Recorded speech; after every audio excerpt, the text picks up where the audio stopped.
Sir मेरा सवाल मतलब मेनली आपसे है, बट आप भी उस ओपिनियन दे सकते हैं। कहीं ना कहीं ये अभी तक के सारे सवालों का मिक्सचर ही होगा। आ, हम जैसे मैं खुद नेट की तैयारी कर रहा हूँ, नेट का एग्जाम दे रहा हूँ। यहाँ पे बहुत सारे लोग ऐसे कोई ना किसी कॉम्पिटिटिव एग्जाम की तैयारी कर रहे हैं, मेल भी हैं फीमेल भी हैं। आए दिन कोई ना कोई एग्जाम या तो रद्द हो जाता है, एग्जाम के बाद भी हमें होता है कि नौकरी मिलेगी या नहीं मिलेगी।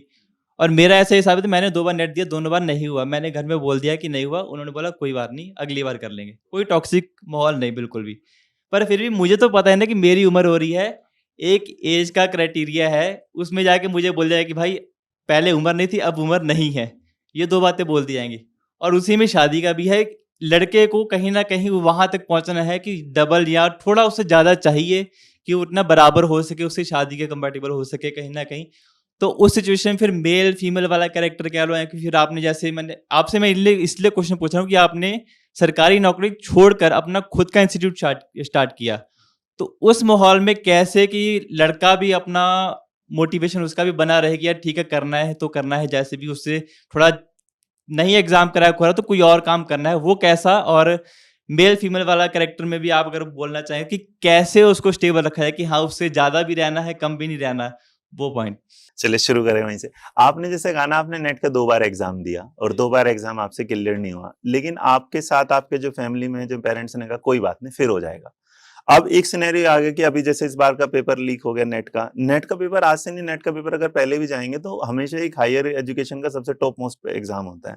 उसमें क्या होता है कि आप ना तैयारी नेट भी क्लियर हो जाता है, जेआरएफ मिल जाता है, तो आप पहले ही सोचे कि पहले जेआरएफ मिल जाए, उसके बाद आप जेआरएफ से अपनी फिर पीएचडी करेंगे और उसके बाद आप कहीं प्रोफेसर। लेकिन अगर दिल्ली यूनिवर्सिटी की बात करें, कहीं अदर यूनिवर्सिटी में, तो थोड़े से वैकेंसीज क्या आती है, कम आती है। बट आप जिस फील्ड में जा रहे हैं कि यहाँ आपने क्या कर लिया, आपने तैयारी कर ली, और एक नेट के स्टूडेंट के तौर पर मैं आपको ये समझ गए कि आपने ना एक जो पेपर 1 वाला था उसके अंदर आपने एप्टीट्यूड पढ़ा है।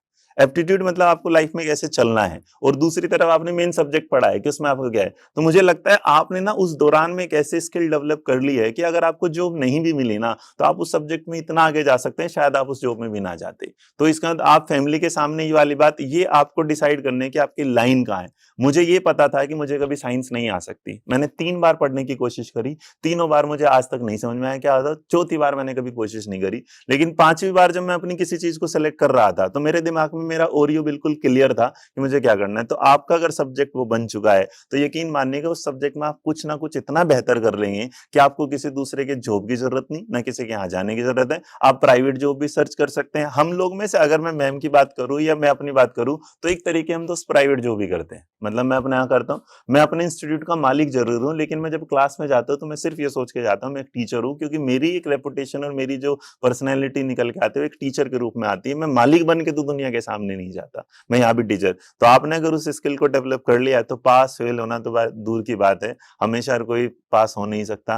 अर्जुन भी पास था, एकलव्य भी पास था, दोनों के पास कुछ ना कुछ था, किसी के पास था, बट आप उस स्किल में कुछ ना कुछ अपना आप ही कर जाओगे। तो इस सोच के साथ सर चलें। कंटिन्यू इसी में वही क्वेश्चन पे कि अगर वो नेट हो जाता है प्रोफेसर, लगता है कि सरकारी नौकरी वाली एक बात आ जाती है, हाँ जी। तो शादी भी अच्छी और पैसा भी अच्छा, वो सब बात आ जाती है। अब अगर नहीं होता तो फिर कहीं ना कहीं लो लेवल रह जाता है।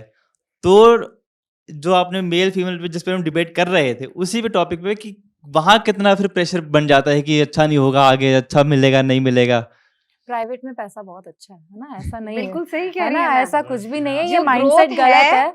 मैं अपना एक्सपीरियंस बताती हूँ आपको। मैं खुद भी आफ्टर माय एमएससी तो नेट की प्रिपरेशन के लिए मैं जयपुर गई थी और पहली बार घर से बाहर निकली थी। सीरियसली मैं प्रिपरेशन करने गई थी, तो मेरे पैरेलल एक और पीजी में ही रहती थी मेरे, वो प्रिपरेशन कर रही थी, और आप मानेंगे नहीं, वो प्रिपरेशन पता है, वो नेट क्वालिफाइड, गेट क्वालिफाइड, वो आईआईटी करके आई हुई थी, आईआईटी खड़गपुर से पीएचडी करके।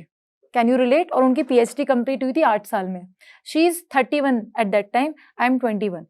अब हम प्रिपरेशन कर रहे थे, मैं विद इन 2 मंथ्स अपनी प्रिपरेशन मतलब मेरा हो गया, मैं जॉब करने के लिए एज अ ट्यूटर आ गई। और जब मैंने पढ़ाना शुरू किया तो मुझे पता चला कि मुझे कितना एंजॉय इस काम को कर रही हूँ। मैंने कभी मुड़ के नहीं देखा, आज तक एक भी गवर्नमेंट एग्जाम नहीं दिया।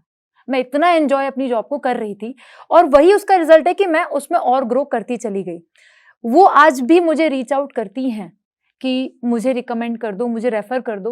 मैं उन्हें रेफर करती हूँ, बट उनका डेमो नहीं जा रहा है उस तरीके से। मतलब she is PhD holder, she is NET qualified, GATE qualified, now she is preparing for RPSC.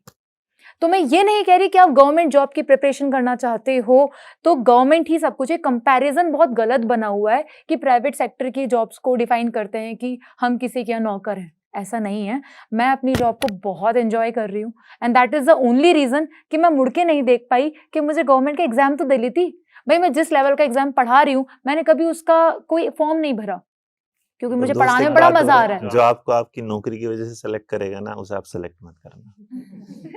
ध्यान देंगे, क्योंकि आपकी अपनी काबिलियत है, चाहे वो नौकरी से डिसाइड। हाँ, आप अपने टैलेंट के बेसिस पर बहुत कुछ अच्छा कर सकते हो, क्योंकि आप जब किसी चीज की प्रिपरेशन करना गलत नहीं है, चाहे 11-12 की ड्यूरेशन में होती है, चाहे यूपीएससी की होती है, आप किसी भी चीज की प्रिपरेशन करो वो आपको फायदा ही देती है। मैंने विद इन 2 मंथ्स मैंने कोई नेट गेट की मैंने जितना वो पढ़ा था ना, मेरा रिटन क्लियर हुआ, मेरा डेमो क्लियर हुआ, वही टॉपिक मैंने उसी एफिशिएंसी से पढ़ाया और मुझे पढ़ाने में मजा आने लगा।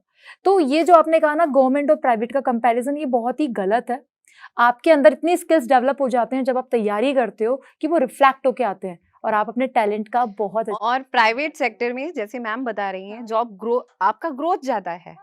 एक ये कहते हैं जॉब सिक्योरिटी का थोड़ा है, लेकिन अगर आप स्किल हैं, आप नॉलेजेबल हैं तो आप ग्रो ही करते जाएंगे, आप अनलिमिटेड है, उसके लिए एरियाज खुलते हैं। मैम अगर मैं आपकी बात करूं तो जॉब सिक्योरिटी भी नहीं है। If you are not doing anything, government sector की जॉब क्यों प्रेफर की जाती थी? बहुत एंशिएंट टाइम की बात कर रही हूँ, बिल्कुल पुराने समय की, कि job security, right sir. Second बोला जाता था पेंशन आएगा, ठीक है। थर्ड फैमिली में किसी को कुछ हो गया तो आगे उसको जॉब मिल जाएगा, चाहे वो डिजर्विंग हो या ना हो, मतलब कुछ ना कुछ प्रोफाइल उसको गवर्नमेंट में मिल जाएगा। रूल्स बहुत बदल चुके हैं, पेंशन सिस्टम बंद हो चुका है एंड गवर्नमेंट सीरियसली बहुत स्ट्रिक्ट हो गई है चीजों को लेकर। जो रूल्स सर 50-60s में मेरे कुछ अंकल्स हैं जो जॉब कर रहे हैं, उनको कंप्यूटर सीखना पड़ गया। मतलब जिसने कभी कंप्यूटर नहीं चलाया और उनको सीखना पड़ा, उस एज में आके उनके लिए टफ हुआ। और वो कहते हैं कि राइट नाउ गवर्नमेंट जॉब भी टफ है। पहले ये माइंडसेट जो था ना जॉब सिक्योरिटी, सोचते थे ना वर्क इन लाइफ बैलेंस जो आपका मेंटेन रहेगा, बहुत स्मूथ है। अब आज की डेट में टीचिंग की जॉब भी आप ये सोचते हैं ना लोग कि बस सबसे बढ़िया नौकरी है, टीचर बन जाओ, सरकारी टीचर, टाइम से घर आओगे, everything biometric is there, you have to go to school every day. अब वो समय गया मॉनिटरिंग ऑल द टाइम, तो अब वो समय गया कि अटेंडेंस कोई और लगा रहा है और साल भर तक कोई गया नहीं। तो यूपी में ऐसा होता था, यूपी में डेफिनेटली ऐसा होता था 15 इयर्स अगो। मेरी ही हम जहाँ रहते थे, एक आंटी रहती थी, वो प्राइमरी की टीचर थी यूपी में, मतलब मथुरा के पास एक जगह है, वहां पर वो जाती ही नहीं थी, उनकी अटेंडेंस कोई और लगा रहा है। आप बिलीव नहीं करेंगे, मैं माध्यमिक शिक्षा परिषद में मेरा डिपार्टमेंट एजुकेशन डिपार्टमेंट है। These days can you imagine the schools are monitored all the time by cameras, all the time the teachers are doing their biometric attendance, at what time they are entering in the classrooms, everything is monitored from the headquarters, और जो कि बहुत अच्छा। आप सोचिए, ये मैं सरकारी स्कूल्स की बात बता रही हूँ आपको, किसी प्राइवेट स्कूल्स की बात नहीं कर रही हूँ। आप सोच सकते हैं टीचर्स को हमेशा ना कुछ इनोवेटिव करना होता है। अभी हमारे मोर देन करीबन 3800 प्लस स्टूडेंट केवी में गए हैं, मतलब इट्स लार्ज नंबर।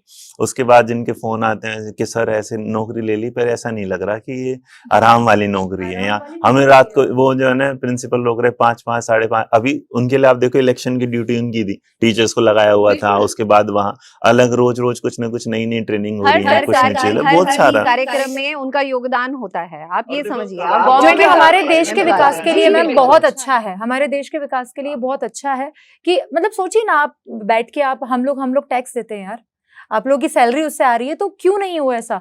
तो बिल्कुल ये जो चेंजेस आए हैं ये बहुत अच्छे चेंजेस है। तो जो माइंडसेट था ना कि गवर्नमेंट इसीलिए चाहिए, अब आपको डिफरेंस ही फील नहीं होगा गवर्नमेंट और प्राइवेट में। इफ यू आर डूइंग, आप अपने आप में क्रिएटिविटी ला रहे हैं, आप परफॉर्म कर रहे हैं, डेफिनेटली आपकी ग्रोथ भी होगी और आप टिक भी पाओगे। और यार काम का मतलब ना गवर्नमेंट वो नहीं है, प्राइवेट काम का मतलब है एंजॉयमेंट।